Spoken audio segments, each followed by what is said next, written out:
নয়নজলি বুঝিয়ে দেবার অভিযোগ সব্যসাচী দত্ত বিধানসভায় সুজিত বসুর বিরুদ্ধে তুলেছিলেন।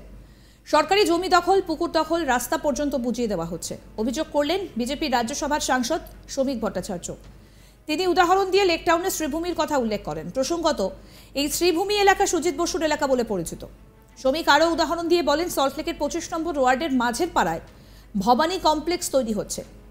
এখানে পুকুর ছিল, যা বুঝিয়ে দেওয়া হয়েছে। অঙ্গনওয়াড়ি কেন্দ্র ছিল, উঠিয়ে দেওয়া হয়েছে। বিধাননগর পুরসভা পুলিশকে বলেছিল অ্যাকশন নিতে, কিন্তু কাউন্সিলরের তৎপরতায় পুলিশ কিছু করতে পারেনি। আমরা আন্দোলন করেছিলাম, কিন্তু আমাদের কর্মীদের প্রাণনাশের হুমকি দেওয়া হয়েছে। কি বলছেন বিজেপি সাংসদ শ্রমিক ভট্টাচার্য, এবার শোনাই, শুনুন কি অভিযোগ করছেন। দেখুন, এর উত্তর তো সুজিত বসু দিতে পারে। আমরা জানি বিধানসভার ফ্লোরে দাঁড়িয়ে নয়নজলি বুঝিয়ে দেওয়ার জন্য সব্যসাচী দত্ত সরাসরি সুজিত বসুর বিরুদ্ধে অভিযোগ করেন on the floor of the house. এটা তো সরকারি রেকর্ড, এটি অভিযোগ করেছিলেন। আমার মনে আছে যে আমিও বলেছিলাম যে এই যে নয়নজলিতে মৃতঞ্জলি দেওয়ার ব্যবস্থাটা কবে বন্ধ হবে। তার উত্তরে আজকে পার্থ চট্টোপাধ্যায় বলেছিলেন যে আমাদের ঘরের ঝামেলাটা আমরা মিটিয়ে নেব, কোনো জায়গায় আইন ভাঙা হবে না। চলে যান আজকে লেকটাউনে, শ্রীভূমিতে, পরিষ্কার দেখা যাচ্ছে কিভাবে নয়নজলি বুঝিয়ে জায়গা বেড়ে পড়েছে। সরকারি জমি দখল, রাস্তা দখল, পুকুর বোঝানো পর্যন্ত হচ্ছে। আমি তো বলছি মুখ্যমন্ত্রীকে, এইটা অন্তত মুখ্যমন্ত্রী ভালো কাজ করেছে। মুখ্যমন্ত্রী বিধাননগর পুরসভা 25 নম্বর ওয়ার্ড মাঝের পাড়া, বিধাননগরের ঘটনা, 25 নম্বর ওয়ার্ড মাঝের পাড়া, এখানে একটা কমপ্লেক্স তৈরি হচ্ছে, নাম হচ্ছে ভবানী কমপ্লেক্স।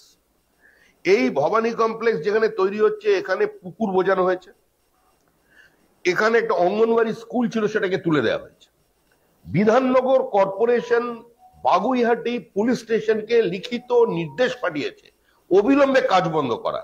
আজকে কাজ চলেছে। আমরা আন্দোলন করেছিলাম, কিন্তু বারবার এসব কথা তোলা হয় না এই কারণেই, কারণ তুলে কোনো লাভ হয় না। পরে বলবে যে আমি বিবৃতি দিয়ে চুপ করে গেছি, আমি হয়তো পয়সা পেয়ে গেছি।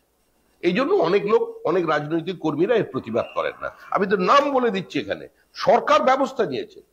বিধাননগর কর্পোরেশন পুলিশকে বলছে কাজ বন্ধ করতে, কিন্তু কাউন্সিলরের তৎপরতায় আজকে সেইখানে বাগুইহাটি থানা কোনো অ্যাকশন নেয়নি, এবং এখানে আপনার ভবানী কমপ্লেক্স তৈরি হয়ে গেল।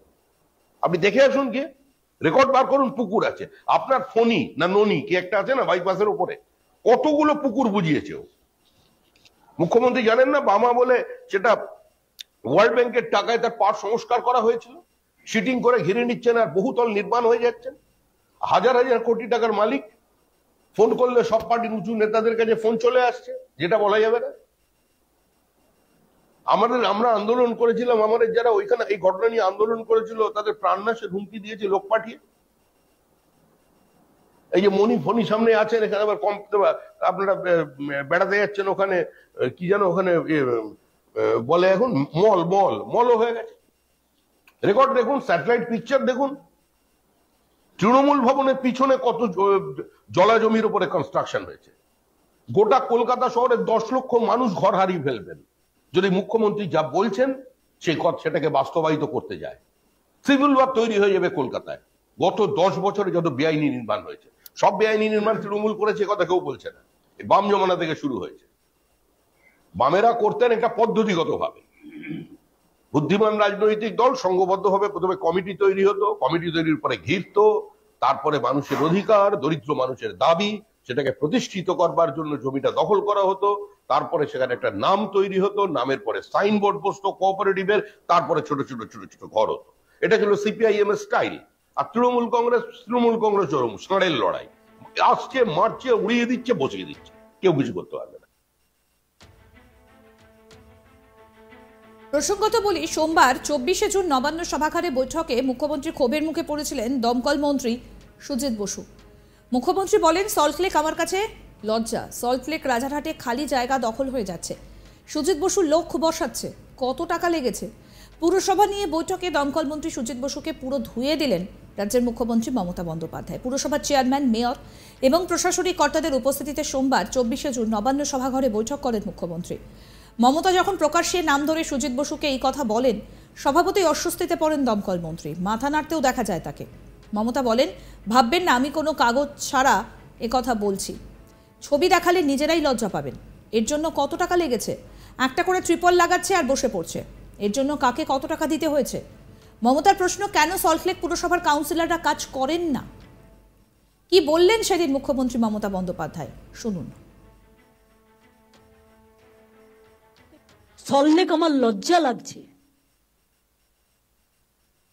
রাজারহাটেও শুরু হয়েছে এনক্রোচমেন্ট, সল্টলেকেও ইচ্ছা মতো সুজিত বোস লোক বসাচ্ছে কম্পিটিশন করে।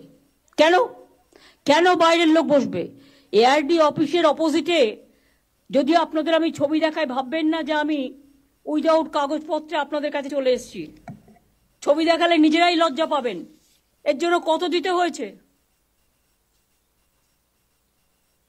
একদম পুরো এআরডি অফিসের সামনে সব এনক্রোচমেন্ট হয়ে গেছে। একটা করে ত্রিপল লাগাচ্ছে, একটা করে বসে হচ্ছে, একটা করে ত্রিপল লাগাচ্ছে, একটা করে বসে হচ্ছে। কেন? ওয়াই? আমি জানতে চাই কত টাকার বিনিময়ে, কারা নিয়েছে টাকা? কেন সল্টলেক কর্পোরেশনের কাউন্সিলররা কাজ করে না? তারা তো ইলেক্টেড বডি। কেন কাজ করে না আমি জিজ্ঞেস করছি। রাস্তা ঝাড় দেয় না, এবার কি আমাকে রাস্তা ঝাড় দিতে যেতে হবে? শুধু কি ওপরের দিকে তাকালেই হবে? নিচের দিকে তাকাতে হবে না? এলাকার লাইট দেখে না, রোড দেখে না, জল দেখে না, মানুষের প্রবলেম দেখে না? এই শহরটাকে আমি এত সুন্দর করে বানিয়ে দিয়েছি। কলকাতা শহরে ভিডিও করা ছিল কোন রাস্তা কত পর্যন্ত এনক্রোচমেন্ট আছে। তা সত্ত্বেও একটা করে নতুন ওসি আসে আর বসিয়ে দেয়। আর আমি ঘাতক ঝগড়া করব। আমি রাস্তায় গেলেই দেখতে পাই পুলিশের চোখে পড়ে না, সব চোখে ঠুলি দিয়ে বসে আছে আর ভাবে এগুলো কারো নজরে আসবে না। হাওড়ায় কোনো মিউনিসিপ্যালিটি নেই, এসডিওর আন্ডারে আছে, সুতরাং 4 জন এমএলএ ডাইরেক্টলি অ্যাডভান্টেজ দিচ্ছে। আমি আর নাম বলে লজ্জা দিলাম না। যেখানে যেখানে আমাদের বোর্ড নেই বা কাউন্সিলর ইলেক্টেড নেই, সেখানে কাজ করার সিস্টেমটা কি? সেই এলাকাটা কে করবে? একবার ভেবে দেখেছি, আগে আমি এটা সাফা করব, তারপর আমি ইলেকশনে যাব।